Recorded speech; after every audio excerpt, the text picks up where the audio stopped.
Yo, what's up guys? This is Jigs TV. Ngayong araw maghahatid tayo ng ice sa ating kasamahan na mandaragat. At kailangan naming lapitan sila para maipasa na yung ice sa kanila. Kasi paubos na yung ice nila, kailangan na naming ipasa sa kanila ngayong araw. At medyo maraming ice itong ipapasa namin guys. Mga 2 bloke. At medyo masama yung panahon, medyo malaki yung alon at saka mahirapan tayo pagdaong nito. Kaya nag-usap-usap muna kami kung anong diskarte nito. Kasi mahirapan kami kasi malaking alon. Kaya napagkasihan namin na hintayin ang senyas ng kabila kung paano namin ipasa yung mga ice sa kanila. At medyo busy pa sila, kailangan namin antayin matapos ang trabaho nila. Kailangan namin mag-usap ng maayos kung anong diskarte ang kailangan para maipasa yung yelo. Kasi hindi kaya nitong idaong kasi malaki yung mga alon. At nag-antay-antay muna kami bago sila matapos. Napagpasyahan namin na in-neutral muna ang engine habang nag-aantay kami sa kanila. So sa ganitong mga oras nagkikwentuhan muna kami habang nag-aantay. At ang ginagawa nga pala nila ay nagkakarga ng mga isda ng huli nila. At medyo natagalan sila sa pagkarga ng mga isda. Marami siguro ang huli nila, kaya medyo natagalan sila sa pagkarga. At habang kami nag-aantay ay unti-unti rin kaming lumalayo sa kanila kasi malakas yung hangin. At ito na kami dito guys. Unti-unti na silang dumudaong sa amin para ipasa na yung mga ice sa kanila. At pumunta nga pala kami dito sa isla para makaiwas sa malalaking alon. At ito na guys, tumadaong na sila sa amin para magdiskarga ng mga ice. At medyo umuulan niya pala dito guys. Pero kahit umuulan, kasi may trabaho, kailangan makadiskarga kami dito guys.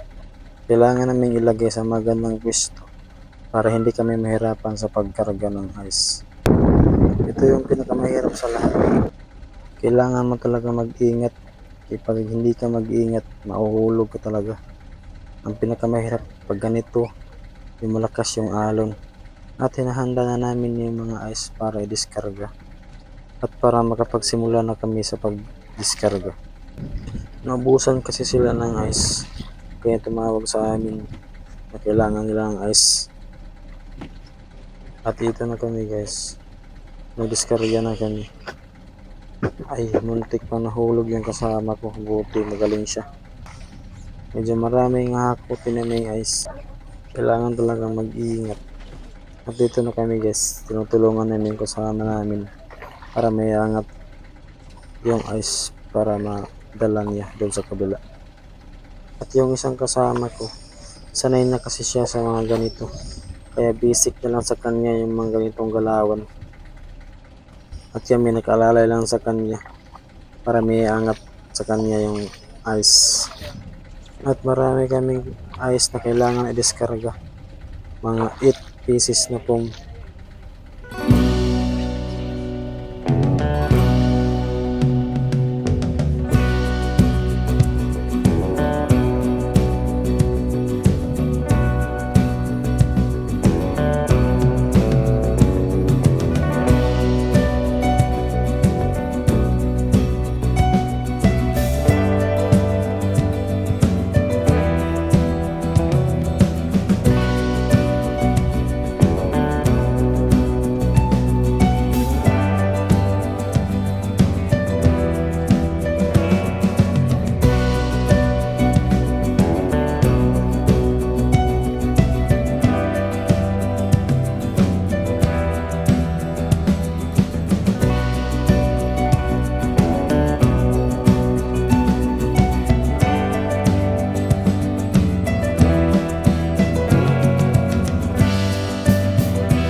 kami sa pagdiskarga ng mga ice dito guys.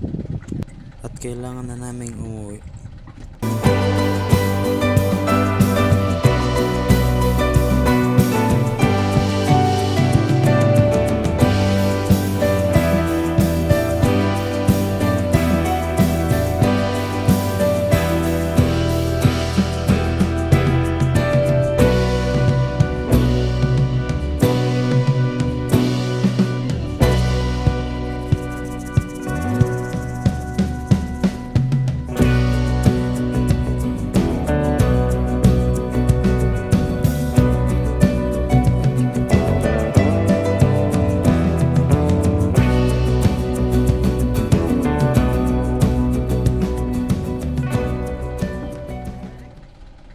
At natapos na kami guys sa pagdiskarga ng mga yelo sa kasamahan namin. At maya maya ay aalis na kami. At pumunta pa yung kapitan namin doon sa kabila para mag-uusap sila. At malapit na kaming umalis dito guys.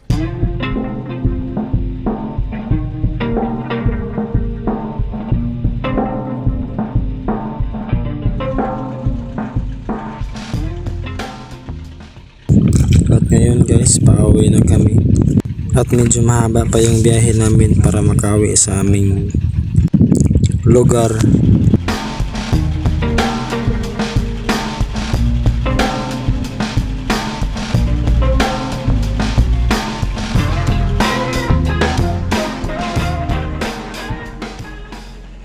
At medyo kalma na yung alon dito guys.